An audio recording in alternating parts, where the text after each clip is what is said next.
মিন রিয়াদিল জান্নাহে গিয়েছি, কিন্তু এবার সবচেয়ে বেশি তৃপ্তি পেয়েছি। আল্লাহ পাক আমাকে একটা সন্তান দান করেছেন, ছেলে হাফেজ হয়েছে। ওকে সাথে করে নিয়ে, পরিবারকে সাথে করে নিয়ে গিয়েছিলাম। ছোট্ট ছেলেটা আমার সাথে ছিল। কি করলাম, রাত ৩টার দিকে ঢুকলাম। অনলাইনে ঢুকতে হয়, ভিতরে ঢুকলাম।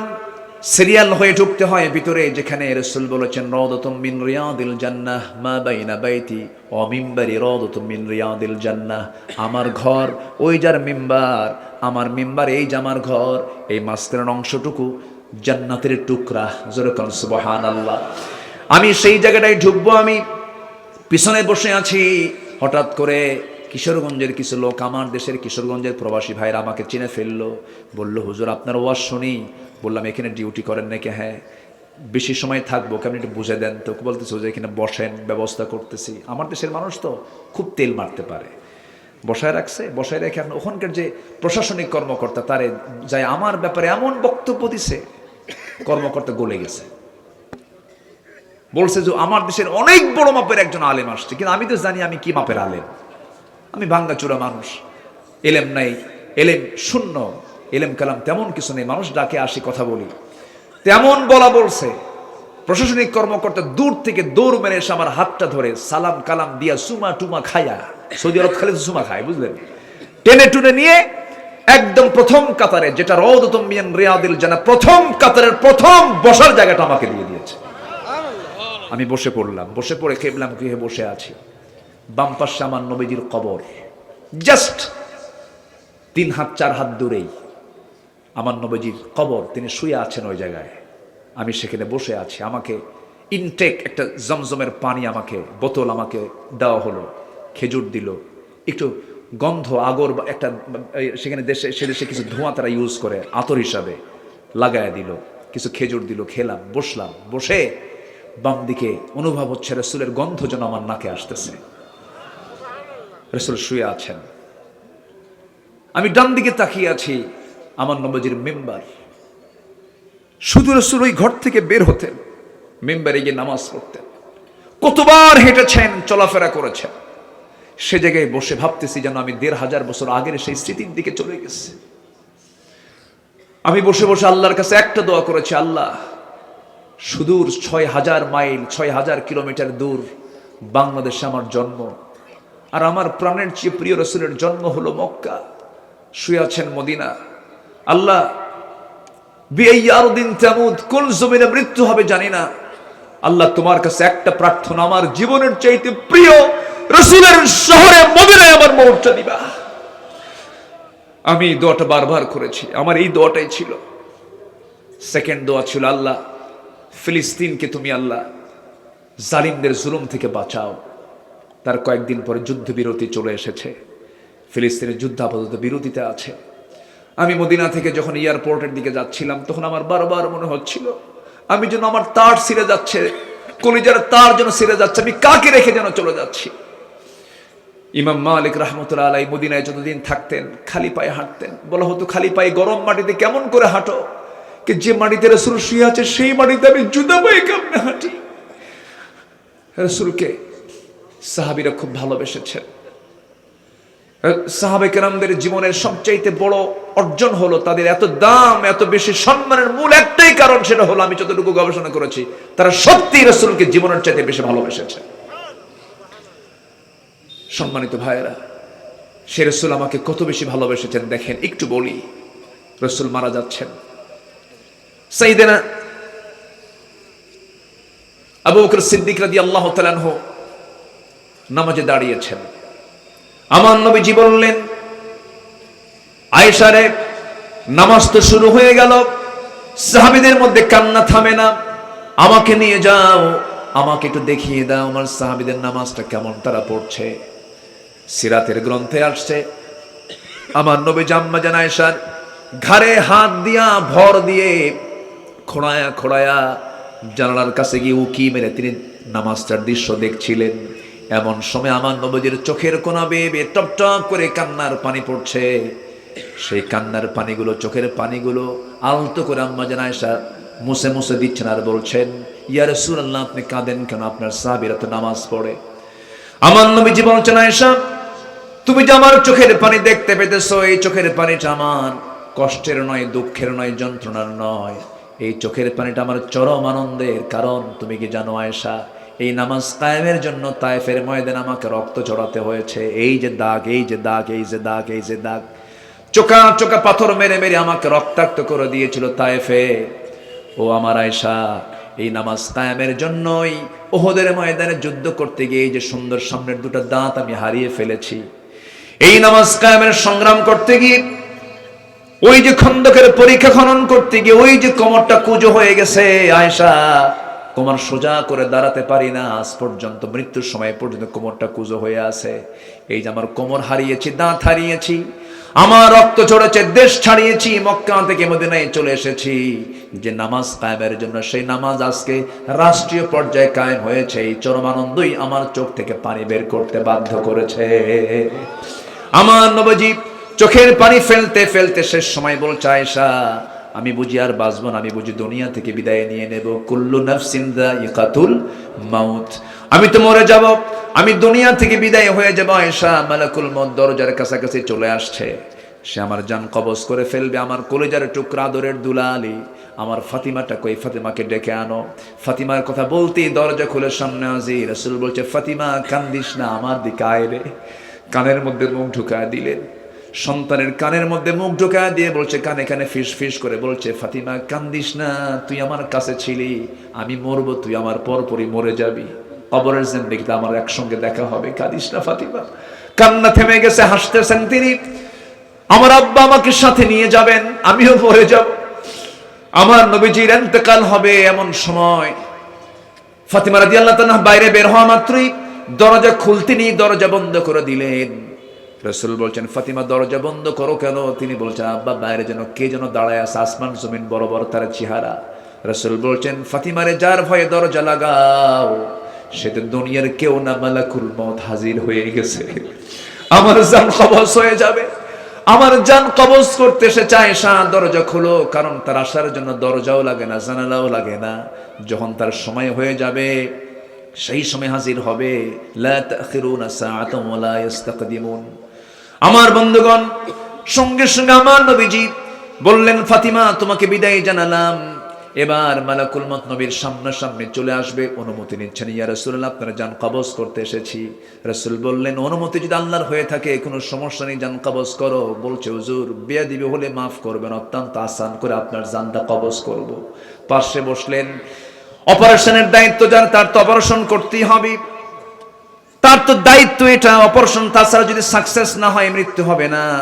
সুন্দর করে অপারেশন শুরু করলেন, বুকটার উপরে হাতটা রাখলেন। রাসূল চিৎকার মেরে উঠে বললেন, মালাকুল মউত হাতটা সরায় নাও। তোমার হাতটা যখন আমার বুকে রেখেছো, আমার কাছে মনে হলো ওই 12 মাইল লম্বা উহুদ পাহাড় যেন তুমি আমার বুকে চাপায়া দিয়েছো। আবার যখন হাতটা রাখা হলো, রাসূল চিৎকার মেরে বলছেন, আয়েশা তোমার হাতটা যেন আমার কাছে মনে হচ্ছে যেন গোটা আসমান আমার বুকে চাপায়া দিয়েছো। আবার যখন হাতটা রাখা হলো, রাসূল বলছেন, আয়েশা ওরে মালাকুল মউত, আয়েশা আমার কাছে মালাকুল মউত চলে এসেছে। ওরে মালাকুল মউত, আমার কাছে আমার যেন মনে হচ্ছে গোটা পৃথিবী যেন তুমি আমার বুকে চাপায়া দিয়েছো। সব যন্ত্রণা, সব কষ্ট যদি আমাকে দিয়ে দাও, কোনো সমস্যা নাই, আমি সইতে পারবো, কিন্তু মৃত্যুর সময় যেন আমার প্রাণের উম্মতের এত কষ্ট না হয়, আমার উম্মতরা যেন এত কষ্ট না পায়। আমার নবীজি মৃত্যুর সময় আমাকে স্মরণ করেছেন, আমার নবীজি কবরে শুয়ে শুয়ে স্মরণ করছেন। কাল হাসরে সবাই বলবে নফসি নফসি, আমার নবীজি বলবেন উম্মতি উম্মতি। আমার নবীজি দুনিয়া থেকে বিদায় নেবেন, বিদায় নেওয়ার আগ মুহূর্তে এবার বলছেন, আয়েশা আমার মরণের সময় হয়ে গেছে, তুমি আমার মুখ থেকে সর্বশেষ একটা হাদিস, একটা মেসেজ আমার উম্মতের জন্য জেনে নাও, সবাইকে জানায়া দিবা, আসসালাত আসসালাত আইমা মালাকাত আইমানুকুম। আমার উম্মতরা যেন কখনো 5 ওয়াক্ত নামাজ না ছেড়ে দেয়। সবাই কি নামাজ পড়তে রাজি আছেন? 5 ওয়াক্ত নামাজ পড়বেন কারা কারা? হাত তুলে দেখেন দেখি, জোরে বলি ইয়া আল্লাহ, আরে জোরে বলি ইয়া আল্লাহ। আমাদেরকে 5 ওয়াক্ত সালাত আদায় করার তৌফিক তুমি আল্লাহ দিয়া দাও। জোরে বলি আমিন, আরো জোরে আমিন, আরো জোরে আমিন। হাত নামান। ঈমান এনেছি, ঈমান টিকে রাখার দরকার আছে না নাই বলেন? ইমানকে বিকিয়ে দেব না। আমার দেশে এমন কিছু বান্দা আছে যারা একটা বিড়ির প্যাকেট পেলে পরে ইমান বেচে দেয়। আসতে বলবেন না, আছে না নাই? আপনি যাকে সমর্থন দিলেন, সে যদি কোনো কিছু চুরি করে, জনগণের সম্পদ যদি চুরি করে, সেই চুরির একটা অংশের গুণ আপনার আমলনামায় চলে যাবে। এই জন্য সতর্ক থাকতে হবে। ইমান বিক্রি করা যাবে না, আমানত রক্ষা করতে হবে, আমানত হেফাজত করতে হবে। আমার বন্ধুগণ, ইমান আনা সহজ কিন্তু টিকে রাখা কঠিন। একজন সাহাবীর কথা মনে পড়লেই এই ছোট্ট কথা বলি, আমি শেষের দিকে চলে যাব, আলোচনা শেষ করব। আমাকে সময় দেবেন আর 10 মিনিট? দিচ্ছেন তো সময়? আমি কখনো 12টা ক্রস করি না, কিন্তু আজকে ক্রস করছি। আমার রবিন ভাইয়ের মাহফিল আসছি, একটু সময়টাকে লম্বা বাড়ায় দিচ্ছি। কি করব? আরেকটু করি, আলোচনা করি ইনশাআল্লাহ। জোরে বলি ইনশাআল্লাহ। আমার বন্ধুগণ, একটু মনোযোগ দিয়ে কথাগুলো শোনেন। আমার নবীজির সেই প্রিয় সাহাবীর কথা মনে হলো। ইমানটা টিকে রাখা কাকে বলে?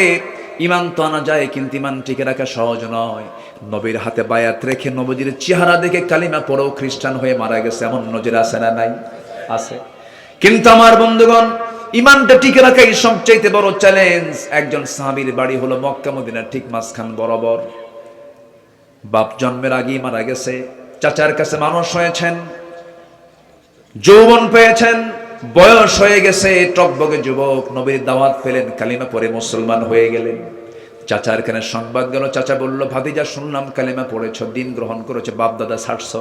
সঙ্গে সঙ্গে মুচকি হাসি মেরে বলে, চাচা বাপ দাদা ভুল, এই ইসলামটা সঠিক, এটা আমি হকটা ধরেছি, আপনিও কালিমা পড়েন লা ইলাহা ইল্লাল্লাহ।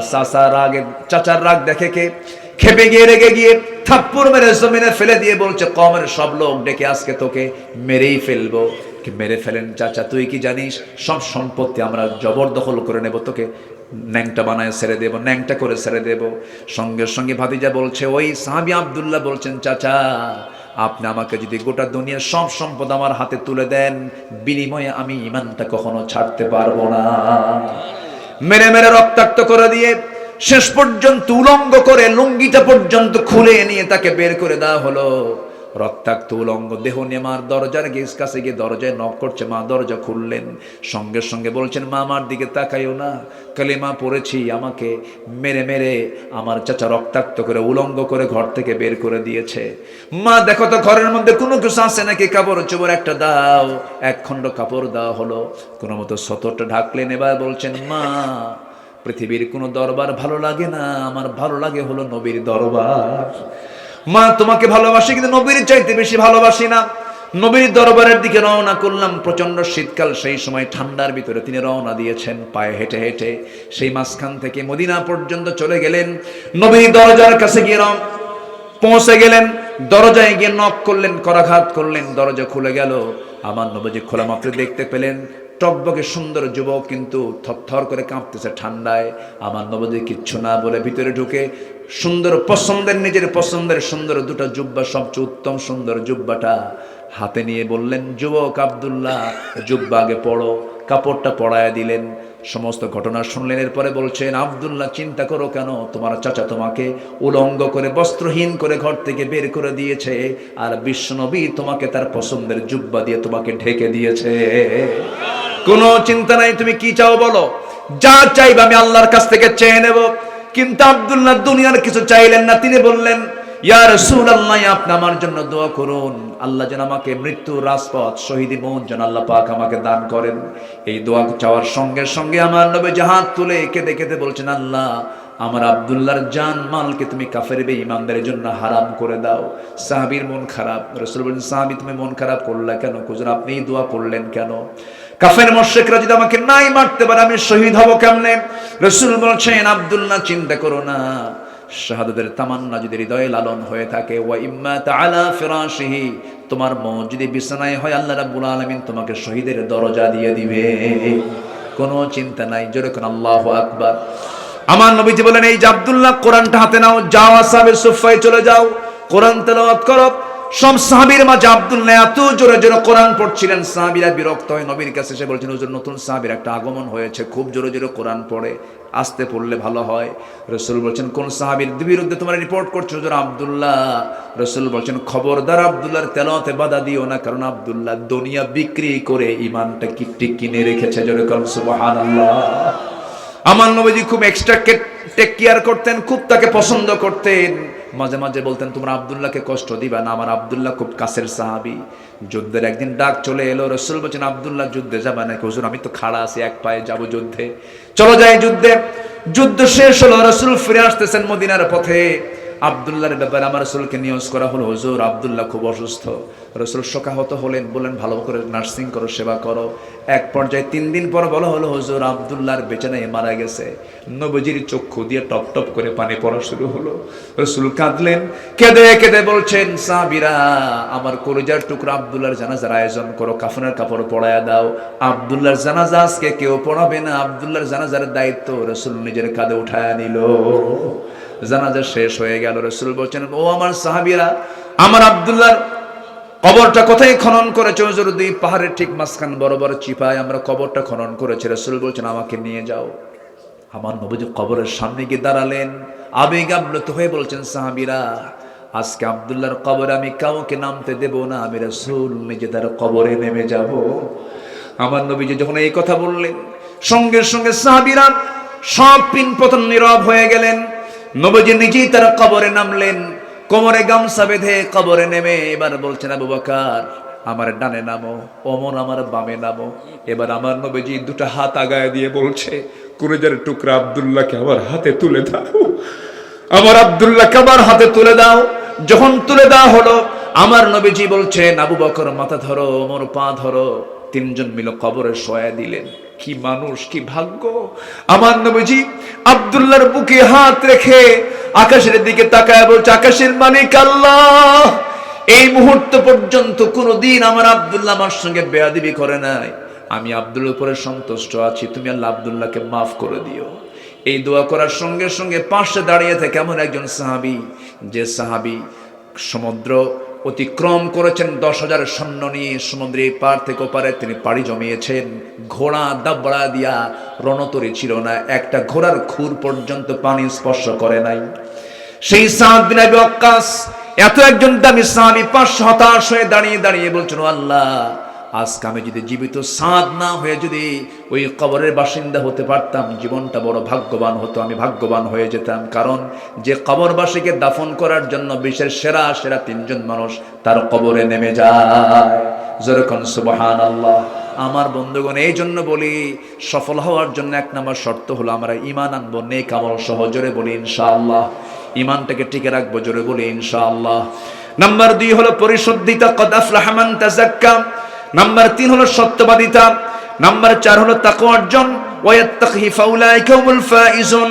নাম্বার 5 হলো ধৈর্যশীলতা, ইন্নী জাযাইতুহুমুল ইয়াওমা বিমা সাবারু আন্নাহুম হুমুল ফাইজুন।